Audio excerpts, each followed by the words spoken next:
Hi friends, அஸ்ஸலாமு அலைக்கும். எல்லோரும் எப்படி இருக்கீங்க? நாங்கள் எல்லோரும் அல்ஹம்துலில்லாஹ் நல்லா இருக்கோம். நீங்களும் நல்லா இருப்பேன்னு நினைக்கிறேன். நாங்களாம் இப்போ எங்கே போயிட்டு இருக்கோம்னா, கால்பட்டத்தில் கண்டிப்பாக இருக்கிறவங்களுக்கு எல்லாருக்கும் தெரிஞ்சிருக்கும், தோப்புக்கு தாங்க போகிறோம்.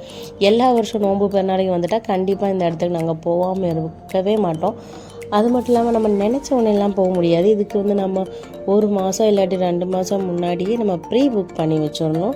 நார்மல் டைம்ஸ்லேயே ரொம்ப ரஷ்ஷாக தான் இருக்கும். நம்ம கேட்டு தோப்பு எதுவும் ஃப்ரீயாக இருக்குதான்னு கேட்டுட்டு தான் போக முடியும். பெருநாள் டைம் சொல்லவே வேணாம். நாங்கள் 2 months முன்னாடியே கேட்டு வச்சு அப்புறமா தான் எங்களுக்கு கிடச்சிது. ஃபைனலி அல்ஹம்துலில்லாஹ் எல்லாருமே ஒன்றா சேர்ந்து போயிட்டோம். நான், அம்மு, கியூட்டி பாய், அப்புறம் எங்கள் உமா, பாப்பா, தம்பி, அப்புறம் என்னோடய கசின் சிஸ்டர்ஸு, அப்புறம் என் சாச்சி ஃபேமிலி, மாமா ஃபேமிலி, எல்லோரும் ஃபேமிலியாக தான் போயிருந்தோம். நம்ம தனியாக போகிறத விட ஃபேமிலியாக போனால் ரொம்பவுமே என்ஜாய் பண்ணலாம், செம்மையாக இருக்கும். ஃப்ரெண்ட்ஸ் கூட போகிறது அது வேறு மாதிரி என்ஜாய்மெண்ட்டு. நாங்கள் ஃபேமிலிஸ் கூட போயிருந்தோம். அல்ஹம்துலில்லாஹ் நல்லாவே என்ஜாய் பண்ணோம். காரில் தான் எல்லோரும் போயிருந்தோம். நானும் அம்மாவும் பைக்கில் போனோம். அப்புறம் பாப்பாவும் தம்பியும் பைக்கில் வந்திருந்தாங்க. வேறு எல்லோரும் காரில் தான் 2 times 2 ட்ரிப்பாக கார் அடிச்சிருந்தோம். மார்னிங் பிரேக்ஃபாஸ்ட் வீட்லேயே பண்ணி கொண்டு போயிட்டோம். பிரேக்ஃபாஸ்ட் எங்களுக்கெலாம் கொத்து பரோட்டா தான், சிக்கன் கொத்து பரோட்டா வீட்லேருந்தே பண்ணி கொண்டு வந்துட்டோம். குட்டீஸ்க்கெலாம் அது செட் ஆகாதுன்னு ஹோட்டலில் வரும்போதே இட்லி, சாம்பார், சட்னி வாங்கிட்டு வந்துட்டோம். தோப்புக்கு வந்த உடனே எல்லாமே தண்ணியை பார்த்து தான் ஓடிச்சு. போய் தொட்டிக்குள்ளே இறங்கி ஃபஸ்ட்டு ஒரு குழியெல்லாம் போட்டாச்சு. போட்டதுக்கு அப்புறமா தான் பிரேக்ஃபாஸ்ட்லேயே கை வச்சோம். சாப்பிட்டு முடிச்சது மறுபடியும் தொட்டியை பார்த்து ஓடியாச்சுங்க. இப்படி சாப்பாடு தொட்டின்னு நேரம் போயிடுச்சு. கியூட்டி பைக்கு இதுதான் ஃபஸ்ட் டைம் இப்படி தொட்டியில் இறக்குறதுல. அவள் ஸ்டார்டிங்கில் ரொம்பவுமே பயந்தான்.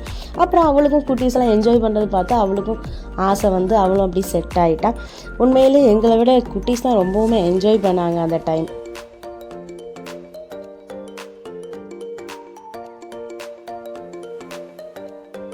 லஞ்சு மட்டும் வெளியில் ஆர்டர் கொடுத்துட்டோம். ஏன்னா நம்ம இங்கே என்ஜாய் பண்ண வந்திருக்கோம். அந்த டைமில் அங்கே குக் பண்ணுறதுலாம் நம்மளுக்கு செட் ஆகாது. பட் குக் பண்ணதுக்கு எல்லா ஃபெசிலிட்டியும் இருக்கும். நம்ம கேஸு, ஸ்டவ் அதெல்லாம் கொண்டு வந்தால் நம்ம இஷ்டத்துக்கு குக்லாம் பண்ணிக்கலாம். பட் நாங்கள் அப்படி எதுவும் பண்ணலை, வெளியிலே ஆர்டர் பண்ணிட்டோம்.